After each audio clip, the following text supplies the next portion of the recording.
Kadang-kadang bingung ya, kenapa sih yang di dunia itu terlalu diistimewakan gitu?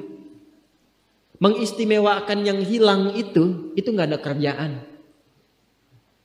Mengagungkan yang hancur, yang sifatnya fana, rasanya biasa.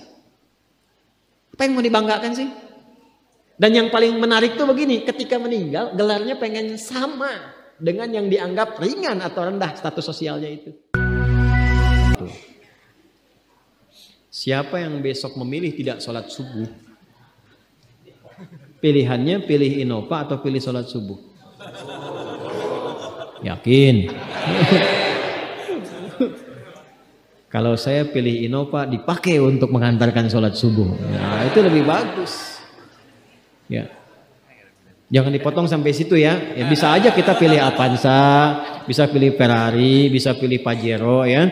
Awas yang punya mobil Innova, Anda potong, royalti kena. Paham? Abbas itu begitu. Anak saya mesti dipanggil di akhirat dan semua penduduk langit dan bumi menyimak itu semua. Diviralkannya di akhirat.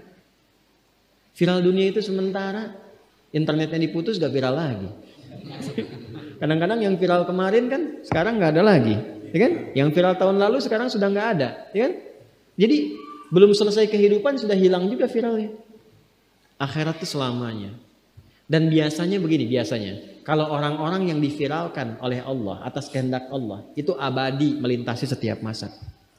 Jadi ada yang viral karena berita, ada yang viral karena doa dan kehendak Allah Subhanahu wa taala. Itu yang diviralkan langsung atas kehendak Allah itu melampaui zamannya. Makanya kisah ini pun bertahan sampai sekarang. Nah, Abbas itu berpikir, saya boleh sekarang jadi pebisnis pedagang, tapi anak saya mesti menguasai apapun yang pernah diajarkan oleh Nabi. Maka anak kecil ini sejak dini mengikuti Nabi. Sejak dini lekat dengan Nabi. Maka ketika Nabi tidur pun itu ikut berkunjung karena keluarganya. Nah inilah yang didapatkan oleh kita hadis tentang bangun tidur. Jadi hadis tentang bangun tidur itu diriwayatkan oleh anak kecil yang umurnya belum genap balik. Main-main ke rumah Rasulullah, ke rumah bibinya Sayyidah Maimunah, ingin tahu bagaimana cara bangun malamnya Nabi. Itu diikutin sampai dilihat gimana bangunnya.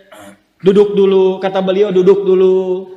Kemudian mengusap dengan bagian tangan yang diduga bersih untuk menghilangkan bekas ngantuknya. Setelah itu membaca khawatimah surah Ali Imran. Kemudian thumma dhahaba ila syanin mu'allaqah, ke tempat tertutup, fatawadda, itu kan? Nah, itu ada semua rangkaiannya, itu ditemukan nanti di hadis riwayat Abu Daud, di Sunan Abu Daud. Nomor hadis 1367. Itu hadis tentang bangun tidur, ya, cara bangun tidur sampai sholat malam. Masih ingat teman-teman kalau kita bermakmum begini dan ada imam satu dan sudah pasti satu imam, ya kan? Makmum berapa? Satu boleh? Boleh. Dua boleh? Tiga boleh? Empat boleh? Jadi imam berapa? Makmum? Empat. Laki-laki imam makmum? Imam, baik, bagus ya. Nah, dan imam kan laki-laki. Kalau perempuan imam untuk perempuan kan? Laki-laki untuk perempuan dan untuk laki-laki. Fokus ini. Kalau satu begini, satu laki-laki, kemudian di belakang laki-laki. Ini kan posisinya boleh sejajar kan?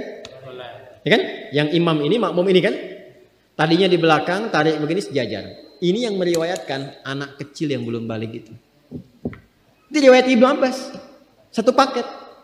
Termasuk sholat, kemarin kan kita tarawih kan, sholat malam. Yang dua rakaat itu kan. Ya, sholat malam yang sampai 11 itu, tambah khafifatain 2, itu riwayatnya ini. Yang sholat tahajud malam yang 11 rakaat, tambah khafifatain 2, itu riwayatnya ini. Tutup dengan witir 1 rakaat. Itu anak kecil yang meriwayatkan. Dan tahukah Anda? Sepeninggal Nabi SAW, Abbas bapaknya ini hafal 200 hadis, anaknya Abdullah hafal 2000 hadis. Begitu caranya. Anda di sini ada yang diplomat, yang di kantor, yang taruhlah berdagang misalnya, ibu rumah tangga, ya, dan sebagainya. Boleh, nggak apa-apa. Saat ini kita mungkin belum maksimal, tapi jangan biarkan ada satu di antara anak keluarga kita yang tidak jadi kebanggaan di akhirat. Tolong ya, tolong pulang dari sini dilihat. Anak Allah titipkan kepada saya berapa anak? Tolong siapkan jadi kebanggaan akhirat.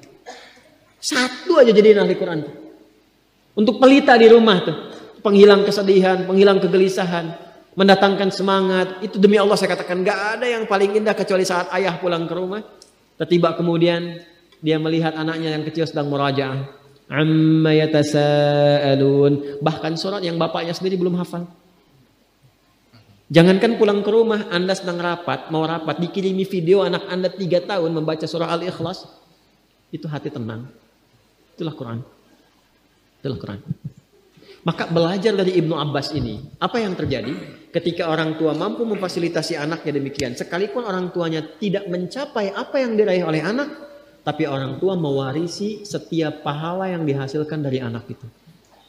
Karena itulah setiap hadis yang diriwayatkan oleh Abdullah kecil ini, Ibnu Abbas, maka semua doa tersambung bukan hanya untuk beliau, tapi juga untuk keluarganya, untuk orang tuanya.